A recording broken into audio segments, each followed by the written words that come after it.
My name is Yafei, and I am currently pursuing an academic life, being a distinguished professor at Yanjing Academy of Peking University.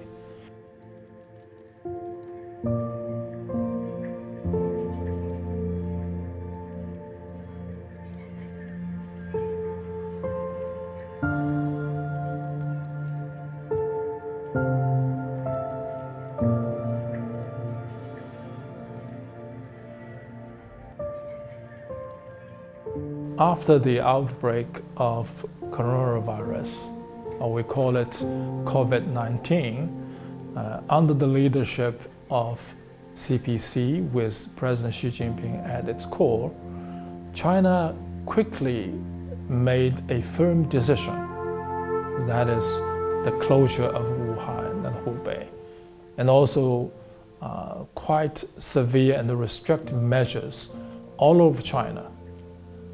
These measures are not without pains.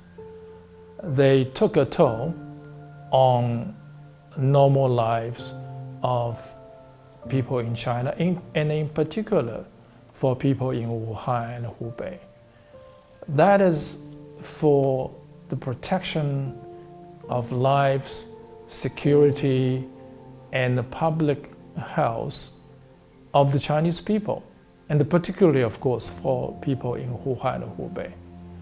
In addition, they are also in the interests of the people of the world at large. We're very saddened to hear the news that more than 3,000 medical people have been affected. And the many doctors and nurses like Li Wenliang, Xia Sisi, etc., died from the exposure to the disease. These people know they are facing a greater danger because they have to be at the front line taking care of those people with the severe symptoms of the virus. But they have put aside their concern for their own personal safety. They have put aside even the dangers to their lives.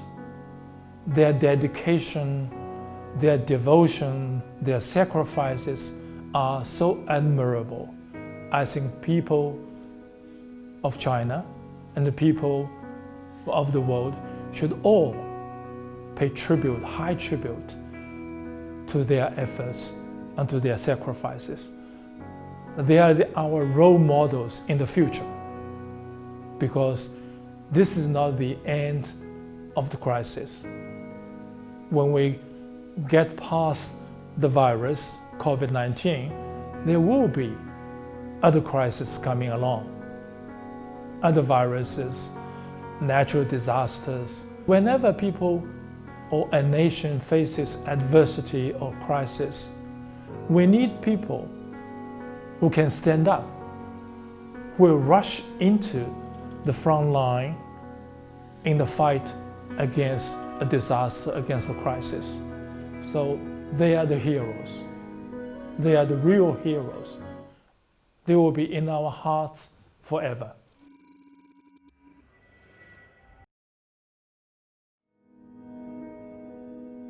There has been so far 1,205 confirmed cases of the affection of the virus. But there is not a single case of confirmed infection in Anji, in the city where I took up temporary residence since the Spring Festival. I've been asking myself why too. I think there are 3 points I want to make. One is, it shows the resilience and the effectiveness of China's governance system. The governance system is solid at every level. Secondly, I would say I've been in contact with people in Anji at the village level, township level too. People in Anji are fully supportive of the government's decisions. We're doing the interview today in Yutun. In this village is called Yutun. The villager had told me yesterday that when the measure was implemented the first day to close the village, and he was afraid it cannot be done because there were only 5 village cadres. The village leading committee has only 5 people. He didn't think they can do it by 5 people. So he mobilized resources available to him. He called upon party members for volunteers. How many volunteers he's got during one day? 150 people. More than 150 volunteers. Lastly, the last point I think is even more important is what the President Xi was saying when he served as party secretary in Zhejiang. A famous saying that lucid water and verdant mountains are mountains of gold and silver. Anji people, and by that measure, people in Zhejiang have taken his words very seriously. And wherever you go, you can have a try, and there is not a single village where you can find dirty street. The streets are always clean. People are very careful about the place where they live, and there were no pollution. So the 3 points I have mentioned, I think, contributed to the fact that there is not a single case in Anji of confirmed infection of the virus.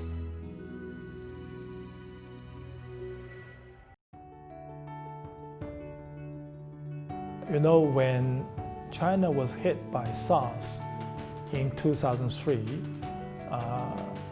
the public health emergency response system was less than adequate.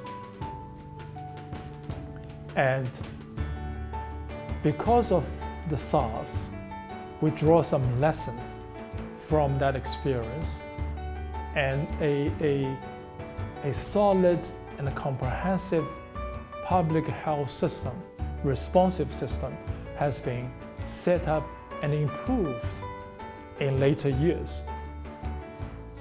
Thanks to that system, we have been able to deal with COVID-19 this time around. But of course, after we control the virus, we need to reflect on what we can do better. It only reflects the wisdom of a nation when you can have reflection as the way forward. There must be something we can improve upon. For instance, as Jonathan has mentioned, the role of CDC. Whether CDC should have a overriding role in reporting or in determining and reporting the outbreak of virus, and what role CDC should be occupying in this public health system. These are the questions for, I think, for government, for people involved to reflect upon, to see what is best for China, and may have lessons to be learned for other parts of the world. I think we should do this not only by ourselves, but also in association with World Health Organization. And certainly we see some setbacks at the very beginning before we found the right path. But this is not a proof for the failure of China's governance of Chinese system. It is only a proof, once again, that China's political system, economic system, China's political setup is correct, is the right one, because it has the capacity to correct itself. If there is any shortcomings, any setbacks, it is very capable of correcting these things by itself, because it has the wide support of the people, and has a very strong, down to the grassroots, a very strong governance system in place, including a comprehensive emergency response system in public health. So I would say it's on the contrary. This is the proof not for the failure, but for the vitality and the validity of the system we have.